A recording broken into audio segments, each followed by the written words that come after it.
Hi everyone, George here from Mini Madness. Today we're going to be installing this OMP upper stress bar on this 2006 Mini Cooper S. I'm going to point out some of the key features of this bar that we really like, and it's why, one of the main reasons why we sell pretty much only this bar. One of the things is that where this bar actually mounts on the car, it actually provides pressure against the sides of the strut towers, not on the top.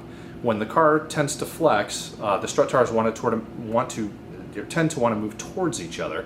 And with this bar, you're actually pushing against the sides of those strut towers to provide that negative pressure, which allows, gives that the reinforcement that it needs to stop that flexing from happening. The other thing we like about it as well is that it has this center preload adjuster. So when you put the bar on, it's nice and loose, and then what you do is you actually turn this turnbuckle right here, this adjustment point, and it actually pushes the bar apart and actually provides pre-tension in its final position. That way, when the strut towers tend to want to start to flex, there's already pressure pushing against them. So let's go ahead and install that right now. So the only two tools required to install this OMP upper stress bar is a 13mm socket and wrench with an extension and an adjustable wrench. So let's go ahead and get started. So the first thing we're going to do on the passenger and driver side is remove these two nuts on each side. So we'll go ahead and do that now.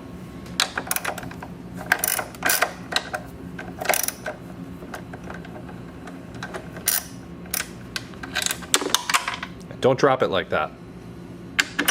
We'll get that out with a magnet later.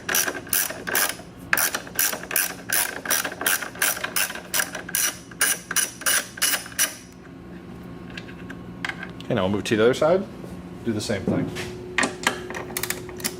Except for dropping it, of course.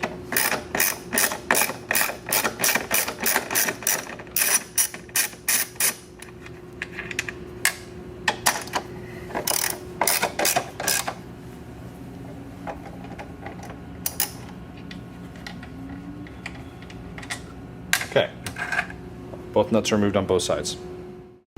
Okay, so in the first portion of this video, you saw that I dropped the strut nut down behind the fuse box here. Pretty unreachable with any kind of hands, and instead of taking apart that whole plastic system to get at that nut, what we're going to do is simply use a flexible magnet. Everyone should have one of these. They come in real handy if you're working on the car a lot. So we're just going to stick it down here and fish around until we hear it. Grab it. Oh, there we go. There's the nut. So, go ahead and get yourself one of these, it's invaluable. So now that we've taken off the two nuts on each side of the strut towers, we'll go ahead and set the bar in place. Come on up here.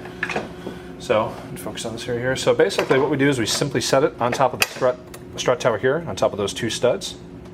And same with the other side.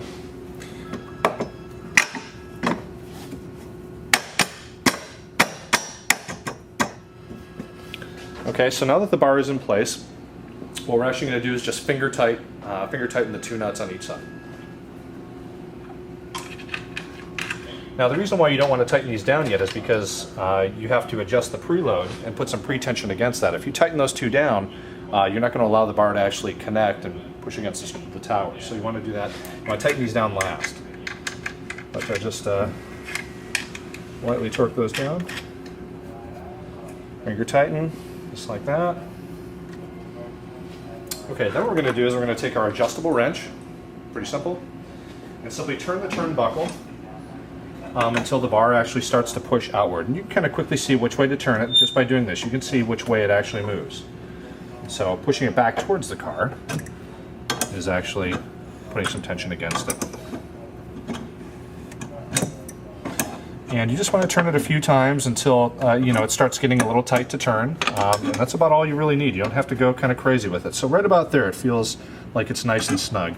If I grab this bar and try and move it, it's pretty solid. So then what you're going to do is just with your hand or with the wrench, just run these two locking bolts or locking nuts down. This one was really easy to turn by hand. This one is not.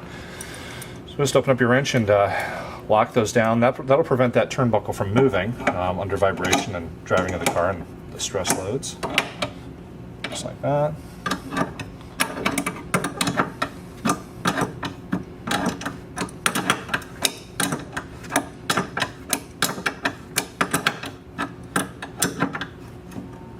Okay. And then we'll go back to our 13mm socket and ratchet and go ahead and snug those down, and we're pretty much done.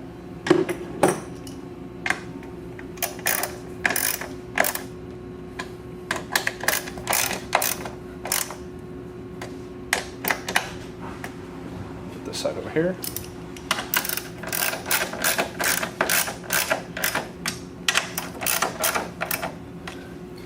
And that's pretty much it for the end of your installation. So one of the things that a lot of people ask is, does the upper stress bar installation affect the hood pad and how the hood rises? Every stress bar does that. So no matter what stress bar you put on this car, it's going to raise the hood a little bit. Over time, what will happen is this stress bar will actually sort of compress the hood matting under here and actually fit quite nicely. The hood will come back down.